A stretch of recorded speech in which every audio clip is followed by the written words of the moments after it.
makikita nyo po, magkakahiwalay po yung pera. May mga designated person po na pagbibigyan yan. Again, this is a conversation supposedly between Senator Joel Villanueva and District Engineer Henry Alcantara. Yan po, sabi po nila, hindi po sila magkakilala. Baka naman po fan lang siya. Yung boss ko po, si Boss Henry Alcantara, at saka po si Senador na akala po niya ligtas na siya. Mr. Chair, magandang umaga po sa inyo lahat. Ako po si Pacifico Discaya, owner po ng St. Gerard Construction. Gusto ko lang, ang opening statement ko lang po ay gusto ko lang pong linawin base po doon sa sworn statement ko po sa Senate po. Kasi marami pong tumatawag sa akin na kung ako po ba daw ay may direktang transaction kay Saldico at saka kay Speaker. Gusto ko pong linawin sa kanila na wala po akong direktang transaction. Hindi po ako nagkaroon ng anumang klaseng transaction sa kanila. Lahat lang po ng mga sinabi ko po para makumpleto po ang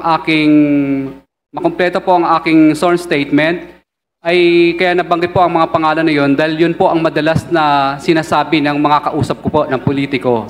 Na binabanggit nila na kailangan ibigay mo na kaagad yung obligasyon kasi pinakukuha na ni Saldico at saka ni Speaker. Ganun po lagi ang madalas nilang sinasabi. Or, yung ibang salita, para malinis pakinggan, pinakukuha na ng taas yung ganito. So,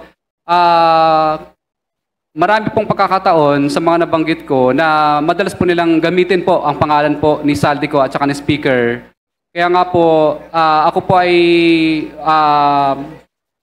gusto ko iparting din kay Speaker po at saka kay Saldico na baka po nagagamit lang po ng mga politikong ito ang inyo pong pangalan.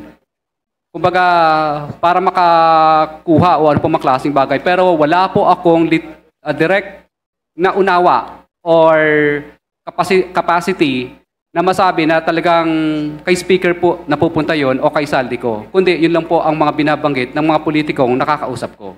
Para daw po kay Saldico at Speaker. Kaya sa akin po, mas mabuti po na naiparting ko po kay Speaker at saka kay Saldico na wala po akong direktang transaction sa inyo. Ito po ang mga naririnig ko lang po na mga salita mula po sa mga politiko na namumuwersa at namimilit na minamadali na po yung obligasyon dahil dadalhin daw po sa inyo. Yun po ang reason. Pero transaction sa kanila, wala po. Thank you po, Your Honor. Yan po ang opening statement nyo. Yes po. Kasi yan po ang kadalasang tinatanong ng iba pong mga kaibigan lang din po. At yung kinaklarify nyo po kanina would pertain dun sa mga sinabi mo dito sa sinumpaang salaysay na sinabmit ninyo sa Senado. Yes po. Ito po yun. Ito po yun. Ito po ba yun? Opo, kasi lumalabas po na sinasabi nila na ako daw ay nakadirektang transaction ko si Speaker at saka si Saldico, which is wala naman po talaga. Ang nandito po na nakasulat sa akin pong salaysay ay naririnig ko po na madalas pong sinasabi at pinagyayabang ng politiko na ibibigay po sa kay Speaker daw o kay Saldico yung obligasyon na hinihingi nila. So ang clarify nyo lang po sa amin ngayon is yung sinasabi mong no personal knowledge o wala kang diretsong transaction. Access. Yes po. Or access. And Yes when you po. say access, physical access, personal access, nakausap, naka-meeting, nakausap sa telepono, in person. Yes po. Opo. Yun po ang kinaklarify nyo. Opo. At Pero yung iba mo yung sinabi dito, tungkol dun sa pagpangalan sa kanila. Kasi there are several. There are few paragraphs here, several paragraphs na nababanggit yung pangalan ni Representative Saldico and also the Speaker. Di ho ba? Pero lahat po yung mga sinasabi nyo dito, yung mga tinuturo nyo na kung sino ang nagpaabot sa inyo o nagsabi sa inyo na yung mga ano na yon, mga komisyon na yon ay para sa kanila, totoo pa rin po ito. yes po, Your Honor. Sino yung city engineer nun? City Engineer Roberto Bernardo po. Yan yung undersecretary na binabanggit po ng lahat ng mga tao rito, hindi ba? Yes, Your Honor. So hindi ba kayo magkakasama sa isang sindikato? Hindi po, Your Honor. Wala po. Magkasama kayo sa Maynila, magkasama kayo sa DPWH. Tapos tinatanggi mo ngayon na wala kayong connection kay Jinggoy Estrada, Senador Jinggoy Estrada. Paano naman nangyari? Tingin nyo maniniwala yung mga taong bayan? Wala po kong personal na connection po kay Senator Jinggoy, Your Honor. Ibig mo sabihin, nung panahon na yon, sino bang mayor noon? Tatay niya, hindi ba? Yes, Your Honor. Tingin mo naniniwala kami sa mga ganyang mga pagsasalita na yan? Your Honor, kami pong mga division chief po ay wala po kaming direct access kay Mayor Era po noong mga panahon po na yun, Your Honor. Pero ang malinaw, magkasama kayo ni Engineer Bernardo Yes, Your sa Honor. City Hall. Yes, Your Honor. Magkasama rin kayo sa DPWH Yes, Your ni Honor. Undersecretary Bernardo. Tama po ba? Opo. Maraming salamat. Okay. Yes, Engineer Bryce, please. Before going back to Mr. Diskaya. Thank you, Your Honor. To add up lang po, kung hindi po sila magkakilala, there was a time nag-birthday po si Senator Jinggoy sa Soler. Umattend po siya. Kung hindi po sila magkakilala, Your Honor. Oh, Just additional info lang. Engineer Alcantara, hindi pala kayo magkakilala. Bakit ka naman nagpunta sa Soler? Parang mahirap maimbitahan sa Soler, di ba? Mr. Chair, I'd like to remind our guest, especially Engineer Alcantara, to answer as honestly as possible all the questions because you're under oath and you don't want to tempt these members to cite you in contempt. Just a reminder. No, it's okay, it's okay. Thank you for the reminder. DE Alcantara, please. Your Honor, napunta lang po ako ng birthday. Sinasama lang po ako ng ibang mga hepe po doon po sa City Hall po, Your Honor. Maraming salamat po. We can go back to Mr. Diskaya. I think, tapos na po ba kayo mag-confer with the lawyer, Mr. Diskaya? Before giving it to Senator De Lima, I think it's very important to provide the context as to the question. No? Alam po ninyo, Mr. Diskaya, dalawa po yung mahalagang butas sa testimonya kahapon. Una, ang daming mga kongresistang binanggit. Di ba? Pero okay, sige. Nakaupo, hindi na nakaupo.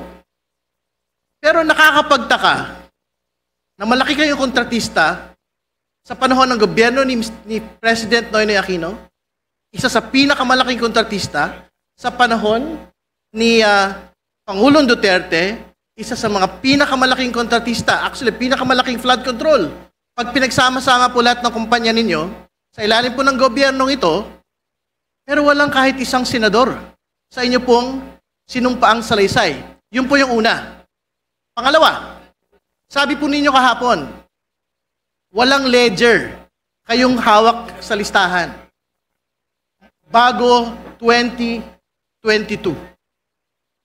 Wala hong naniniwala siya kasi ang yabang nyo nga ho, as far back as the Aquino administration, andun kayo sa top contractors po. Ibig sabihin, hindi ho maniniwala yung tao na the same modus operandi that you have been doing, that you had stated in that affidavit, is not being implemented in the previous Duterte administration and in the previous Aquino administration. Wala hong maniniwala na ang listahan niyo po ng mga pangalan ay hanggang 2022 lang. So my question to you, and maybe this is the question of Congresswoman De Lima, ano pa po, sino pa ho yung mga pangalan na dapat pong malaman ng bayan? Your Honor, ang ibig ko po sabihin dito, ilan sa kanila ay sina. Kasi po, Your Honor, ang ibig po sabihin dito, hindi ko naman po lahat literal silang binigyan. For example po, si Kong Ramon Romulo po ng Pasig, hindi ko naman po talaga siya personal na inabot sa kanya yung pera. Kundi, sa tao po ni D. Aris, kaya mapapansin nyo po, ilan sa kanila ay sina. Kasi yung iba po dito, personal ko pong inabot sa kanila o binigay. Pero yung iba naman po dito, mga tao lang po nila ang kumuha. Okay na yun, wag na ho nating guluhin yung tanong. Ang tanong, sino pa yung mga tao na dapat hong pangalanan dito na hindi po pinapangalanan? Wag na tayo magdebate sa grammar ho ng Filipino. Naintindihan ho namin yung gusto nyo pong puntahan. Ang tanong, meron pa bang dagdag na kongresista na kasama sa payoffs? Meron pa bang mga senador na kasama dapat sa mga payoffs po ng Diskaya-linked firms? Your Honor, wala na po. Okay. Congresswoman De Lima, please Mr. proceed. Chair, hindi po ako naniniwala. Gusto ko muna pong tanungin, meron ho bang nag-assist sa inyo nung ito ay prinisenta sa Senado? Your Honor, wala po talaga dahil ako po talaga ang nagsulat nito based on my personal knowledge po talaga at experience. At ito ay sinumite nyo sa committee. Oh, yes po, yes po, Your Walang Honor. ibang kumausap sa inyo bago ito sinumite. Wala Yung po sa talaga, Blue Ribbon, Your Honor. Sa Blue Wala Ribbon po. Committee. Ang pinagtataka ko lang po, kanina nadinig ho natin lahat, you were asking for an executive session.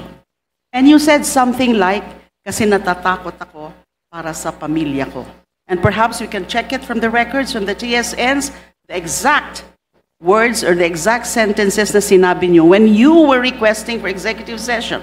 Do not tell me now na yung pag-request nyo ng executive session ay wala lang. Wala kang ibang importanteng sasabihin. Wala kang ibang pangalan ng babanggitin. Why in the first place did you request for executive session? If there's nothing that you would want further to be added in your sinumpaang salaysay. Your Honor, pasensya na po kayo. Hindi ko lang po masyadong naintindihan dahil kinakabahan po ako kanina sa mga tanong po ninyo. Pero ngayon po, medyo nung naggabayan po ako ng abogado ko, ay naintindihan ko po yung yung tanong. Pero klaro, humingi kayo ng executive session. Klaro na sinabi nyo, natatakot ka. Totoo po. Kanino? Kanino ka natatakot? Your Honor, natatakot po ako sa kaligtasan po ng pamilya namin. Dito po sa mga taong napangalanan po namin.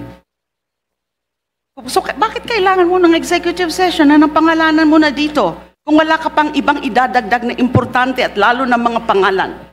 Your Honor, pasensya na po kayo. Hindi ko lang po masyadong naintindihan kanina yung talagang paikot ng tanong. Dito po ang naguluhan sa ilan sa kanila. Pero Ay, kayo sina. mismo ang nagsabi executive session. Sinong nag-advise sa inyo na humingi kayo ng executive session?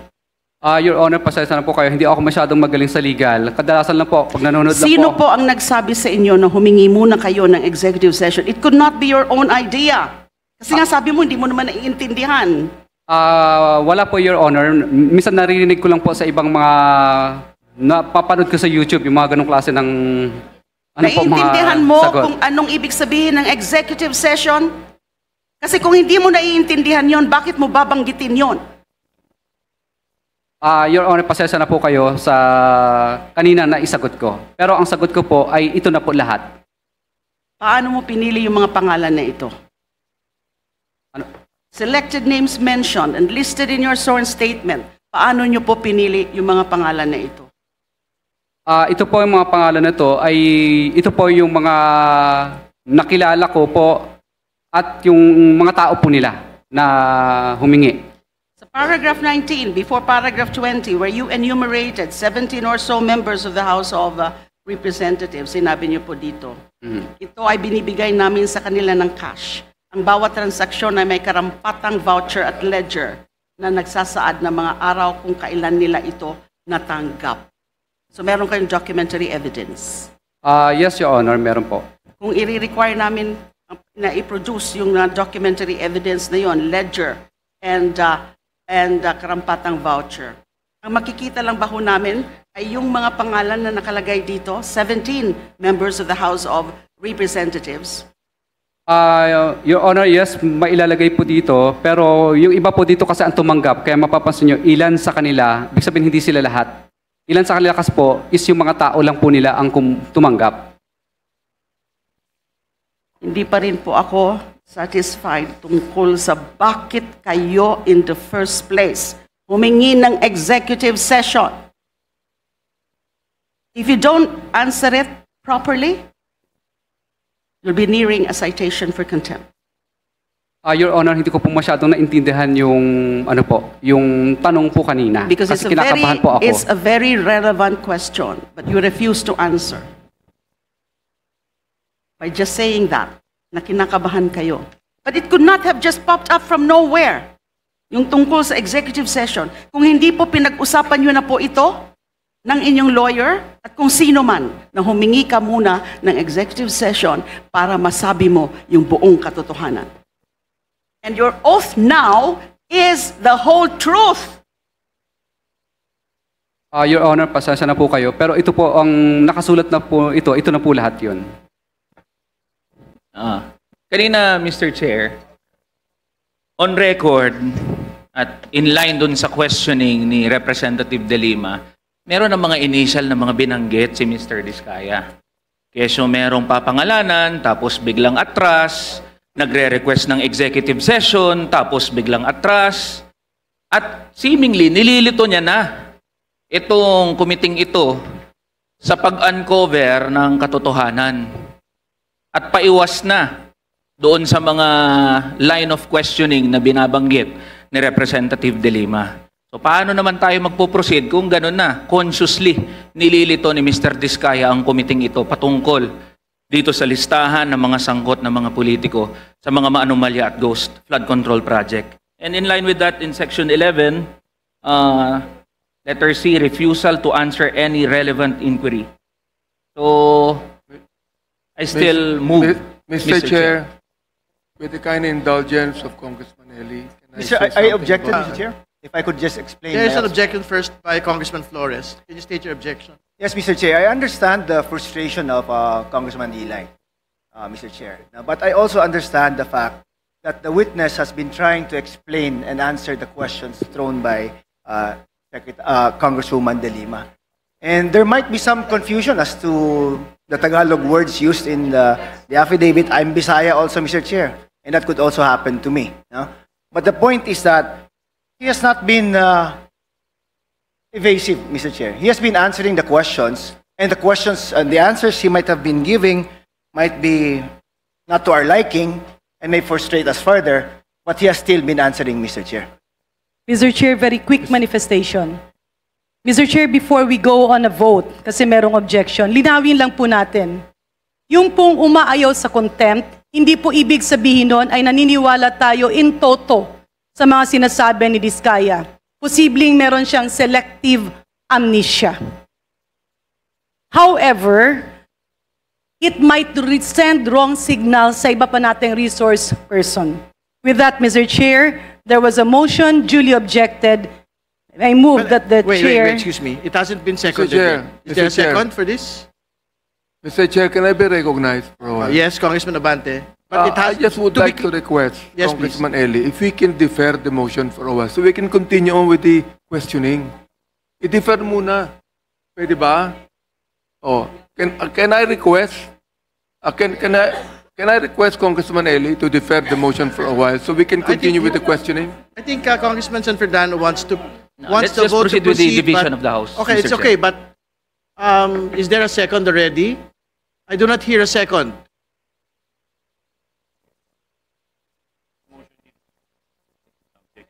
There is no second. Motion is lost. Mr. Bryce, no? Bago ko tanungin si Mr. Diskaya.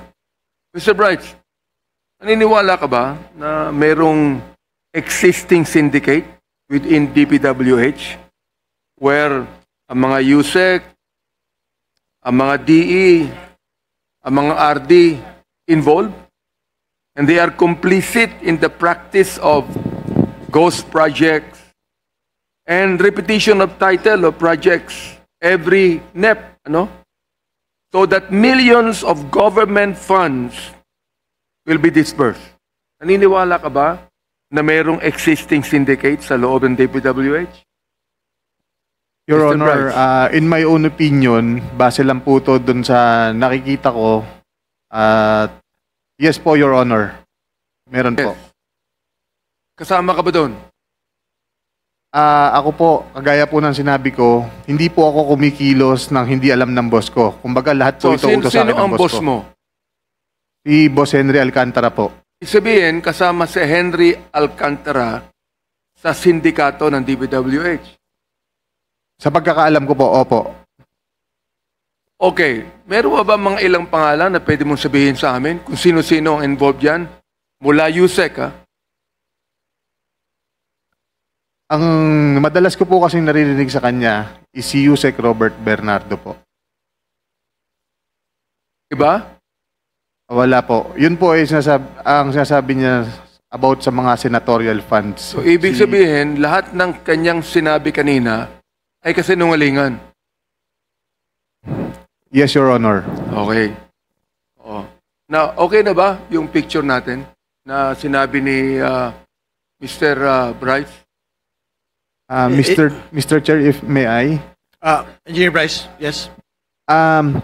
the picture of the conversation of D. Alcantara and Senator Joel Villanueva, their disappearing messages was taken picture by one of my colleagues.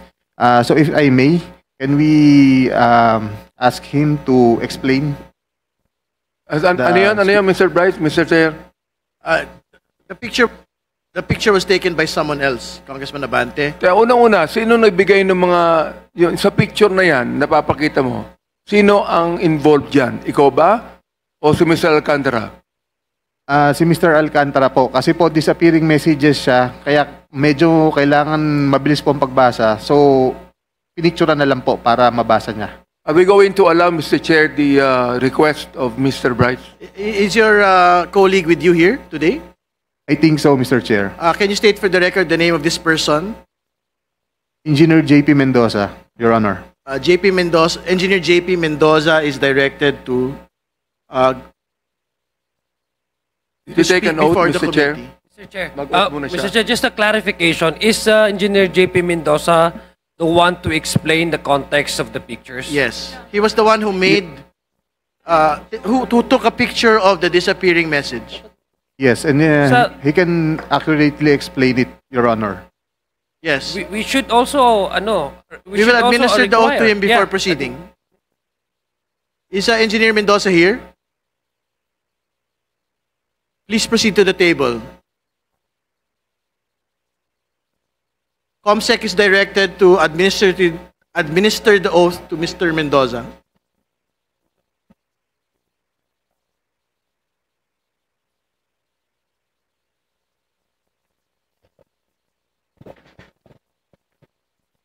Mr. Mendoza, please stand up and raise your right hand. Is Mr. Mendoza present? Please proceed to the table.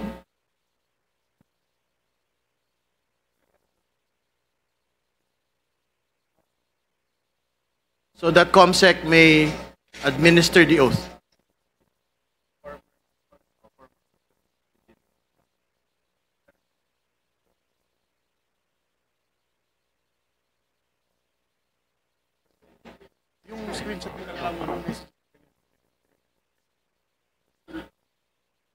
Yes, Mr. Mendoza is here. Please, COMSEC, please administer the oath. Please raise your right hand. Do you solemnly affirm to tell the truth, the whole truth, and nothing but the truth before this committee? Your Honor. Okay na yung picture. Okay na yata. Kita natin. You have to ask him. Yes, authority is given to the COMSEC to flash the pictures being referred to.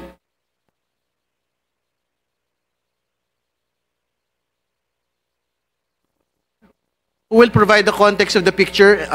Is it going to be Engineer Hernandez or Engineer Mendoza?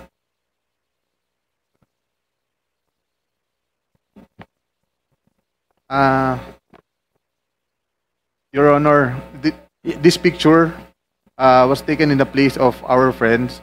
So, there are, meron pong kasunod na picture yan na makikita nyo po na puro pera lang ang laman. No, maybe you can identify the people in the picture first so that we can have more context. Who are the personalities involved, and are these personalities named by anyone in the course of the inquiry already?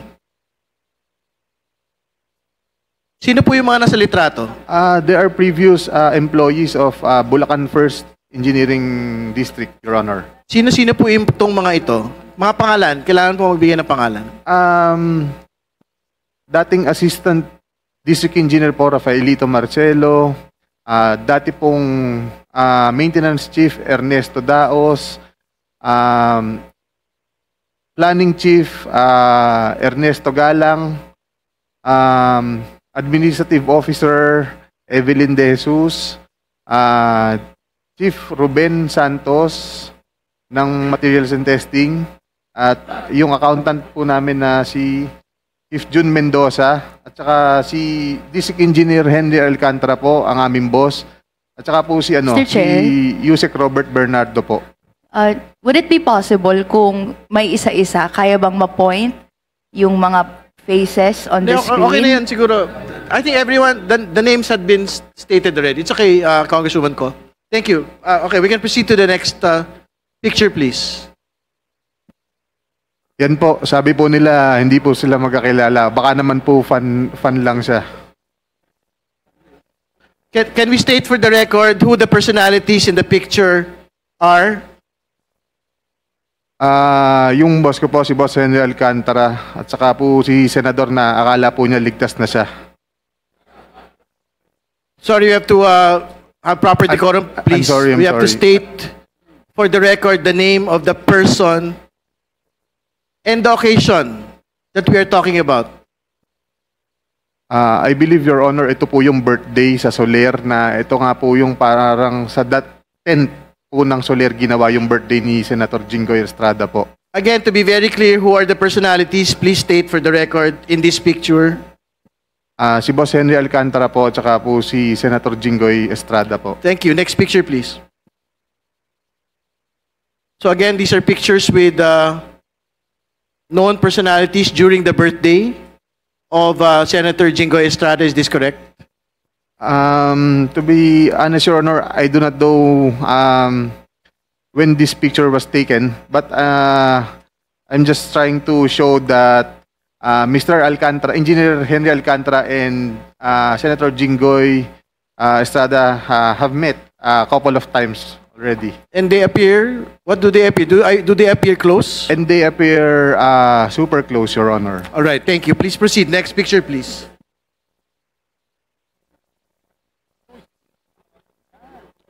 So what is the context of this picture for the benefit of people that are looking? Can you describe who had taken this picture and kindly explain the context, please? Kung maalala ko po, ako po ang nagpicture nito. Kasi dyan lang po ako nakakita ng ganyan karaming pera. First time ko po yan. Kaya pinicturean ko, natuwa po ako. And po, that's for inaayos po ni boss yan. Mr. Chair, sino yung taong yun na naka-blue? Can you state for the record, sino po yung napicturean na nakatayo sa harap po ng mga pera? Yung half body po, si Boss Henry Alcantara ko po yan. Okay. Kanino binigay ang pera, Mr. Chair? Kanino binigay ang perang yan? Sorry. Sige, pakikwento po muna yung what is the context of this picture? Yan po, ang context po niyan is, kung makikita nyo po, magkakahiwalay po yung pera. May mga designated person po na pagbibigyan yan, Your Honor.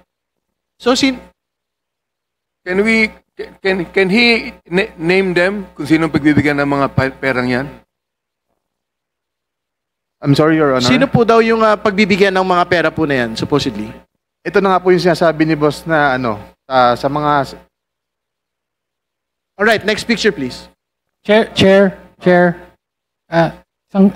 Pwede lang po maklarify saan ang lugar at anong date ng picture na yan? Saan daw po yung lugar at saan yung date? Sa office po namin yan, sa Bulacan First District Engineering Office. Okay, napakalinaw po. May limpak-limpak na salapi sa district office mismo. Kailan? No, at kailan? I believe mga 2022 po or 2023 yan. Alright. Chair, meron namang mga paraan para ma-determine yung precise date, di ba? I think we will get the metadata of this. Importante for po submission. Yun. At to clarify, pasensya na po, to clarify lang po, normal po ba sa opisina ng gobyerno, ng DPWH, na merong ganyang piles of cash sa mga transaksyon ng gobyerno? Please sa mga regular na transaksyon ng gobyerno? Please respond, Mr. Engineer Hernandez, please. All right. Just answer, please. Then we will proceed. Sa office po namin, normal po yan. Okay, next picture, please. Mr. Chair, just to clarify, Mr. Chair. Okay, Congressman Sutay. Isang picture po. Kay Engineer Bryce. Engineer Bryce, yung on the lower right portion ng picture, Can we go back to the Pakibalik picture? daw po. Yan, may papel, yung bond paper. Opo. Yung bond paper sa may nakasulat. Yan. Opo. Ano yan? Rundown ng project ba yan? Yes, Your Honor. Mr. Chair, mayroon akong tanong kanina.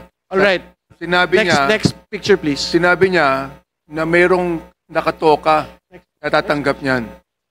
Gusto kong malaman kung sino ang mga taong dapat tumanggap niyan. Alam niya eh. Your Honor, hindi ko po alam kung sino. Basta kami po, inuutusan lang po na ayusin yung mga pera. Itong amount na to para sa ganito, ihanda mo dyan, may pagbibigyan yan. Ganun lang po, sinesegregate po namin yung mga pera. Yun lang po. And the rest, kagaya nga po ng sabi ko, is ang Yan, politiko look po, at that. ang politiko or yung proponent po, si Boss Henry lang po ang kausap. Okay, Ano next yan? picture. Mr. Chair, para ba yan sa project? Next picture, can we explain? Mr. Chair, Well, para Congressman ba yan sa Abante. project o sa tao? Bibigay ba yan sa tao o para sa project yan? Yes. Please respond. As far as my knowledge is concerned, ibibigay po yan sa tao. Yung nga pong tinatawag na proponent, nakausap niya. For that particular picture, alam po ba natin kung sino ang pagbibigyan? To be honest, Your Honor, hindi ko po matandaan na. Kasi Alright. that's way back a couple of years ago na. Okay, this is a next picture with another set of piles of cash. Ano po yung context nitong litrato pong ito? Ito po, kung ipinakita nyo yung nakita po na pinakaunang pictures na marami pong tao, this is the same exact place. So, ibig ko pong sabihin dito, sa tambayan po namin yan eh. So, yan po yung, dyan po pine-prepare yung mga pera na for delivery with regard sa mga proponent na kausap ni Boss Henry Alcantara. Ano po yung ibig sabihin ng tambayan? Is this within the building of Bulacan First or is it a different area? No, private resident po siya na nilagyan po ng bilyaran para we can hang out after office hours, ganun po. Within the vicinity of the of our office. Sino po yung rinenta ba yan o binili o merong may-ari niyan? Yes po, meron pong alam ko po kaibigan po ni Boss Henry Alcantara ang may-ari niyan.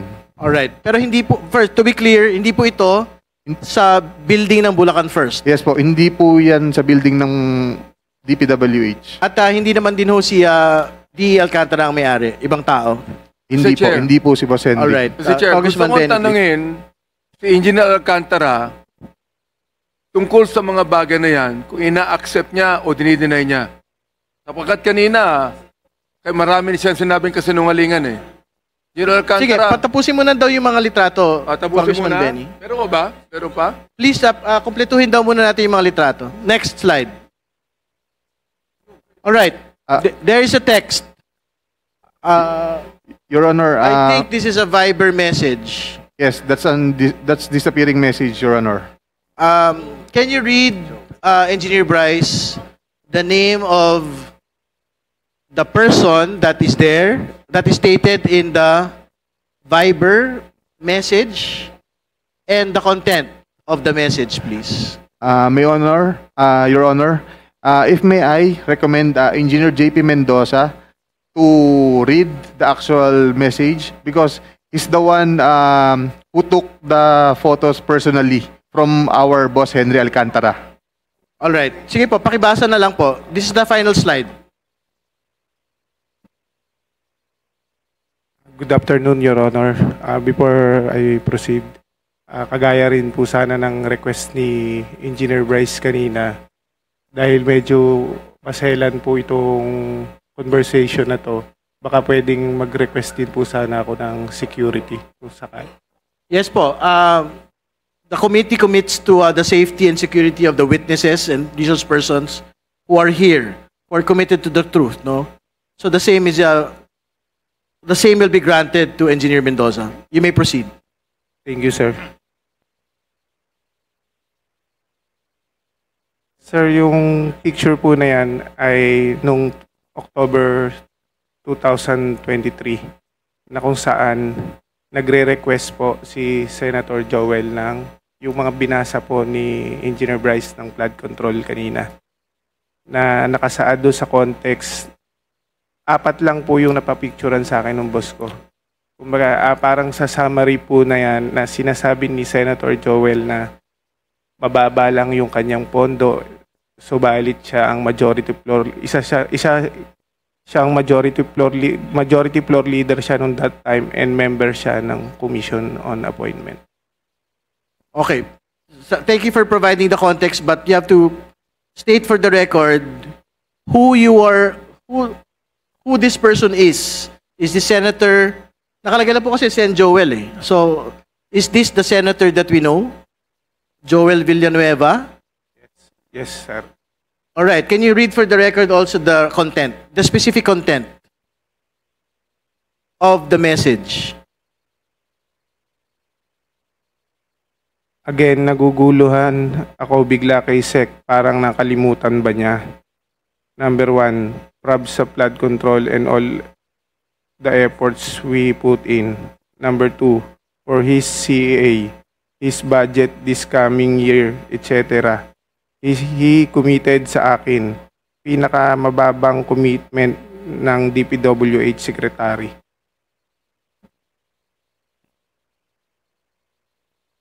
All right. Do we have another slide for us? Oh, ito mas malinaw po. Mr. Chair, clarification lang. Kanino sinend yung message and sino yung SEC?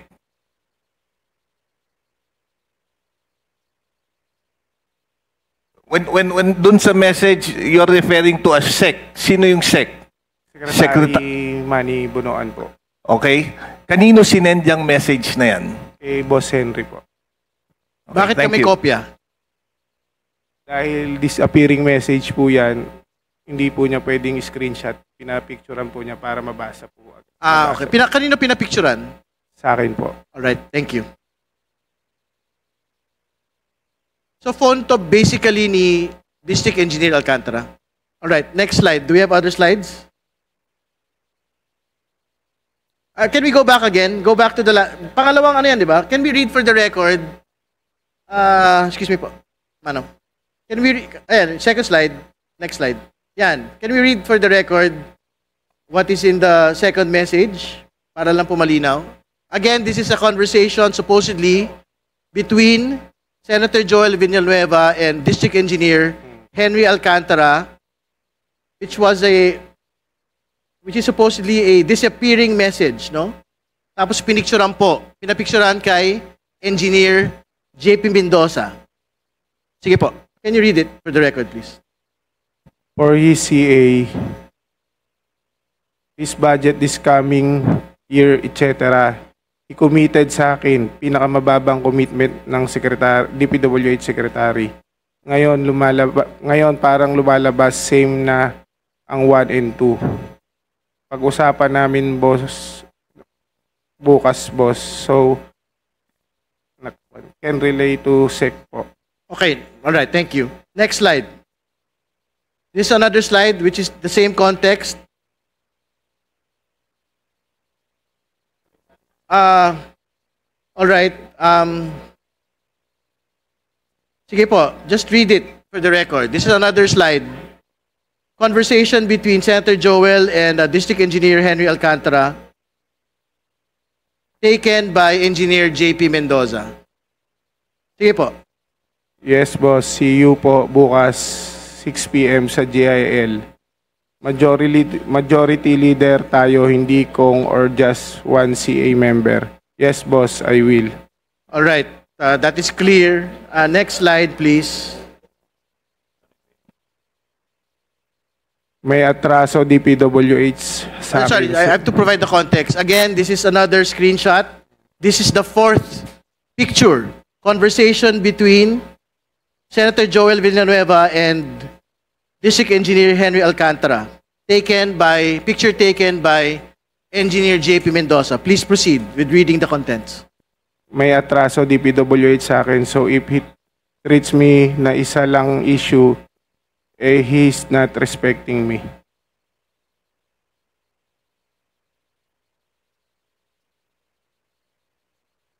All right. Nabasa na ba?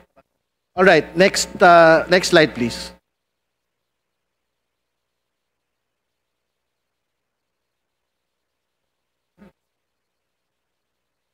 Who is this person who... That's from my phone, Your Honor. This is... maybe nagkabaliktad po. Yung susunod po ang una. Ito po. This was way back 2022. The time when Beng Ramos was introduced to me by my boss, D. Alcantara.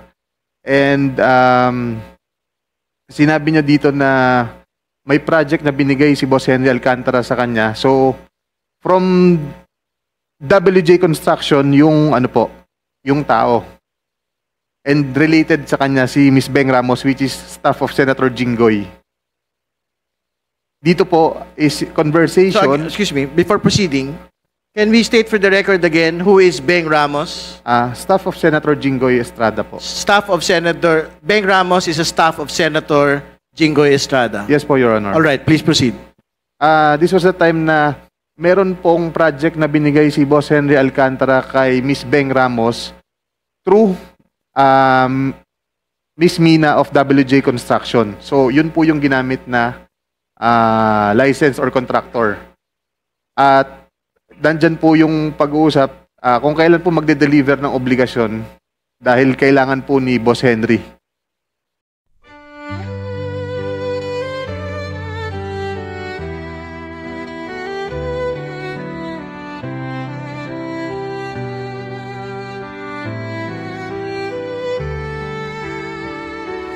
Bawat hakbang, tinik ang iyong daan. Sa sariling bayan, ika'y hinusgahan. Ika'y siniraan ng ganit sa kapangyarihan. Agilang nagnakaw ng pera ng taong bayan. Pinapasan mong lahat ng dusa. Matatag ka, hindi gaya ng iba. Ngunit kahit sugatan, kahit lumuluha, iniisip mo pa din kapakanan ng iba. Bongbong, hindi ka kailanman iiwan.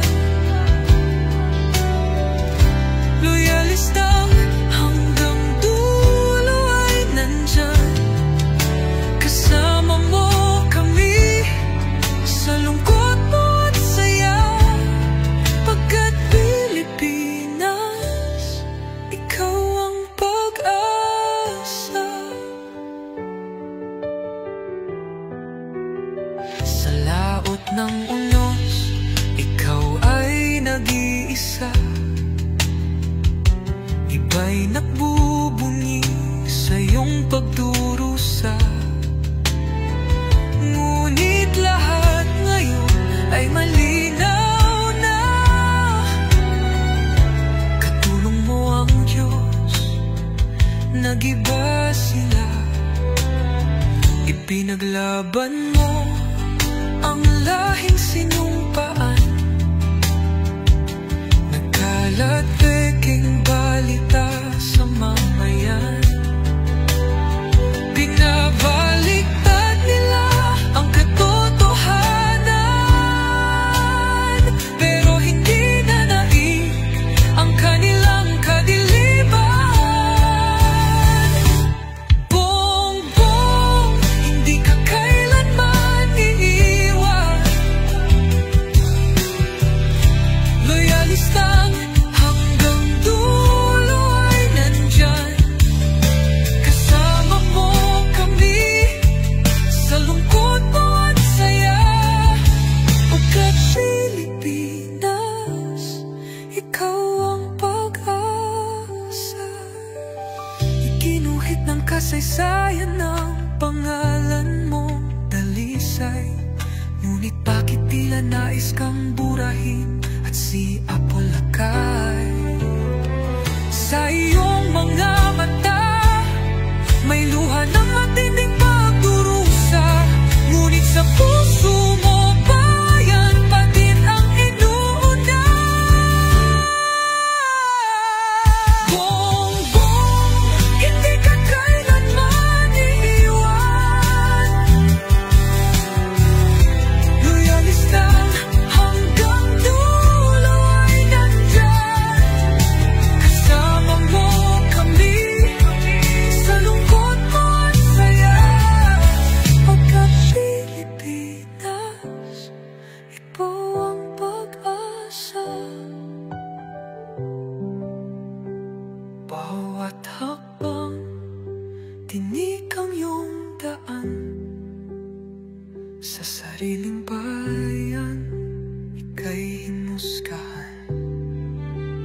ika'y siniraan ng ganit sa kapangyarihan.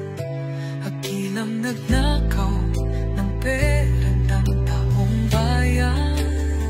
Pinapasan mong lahat ng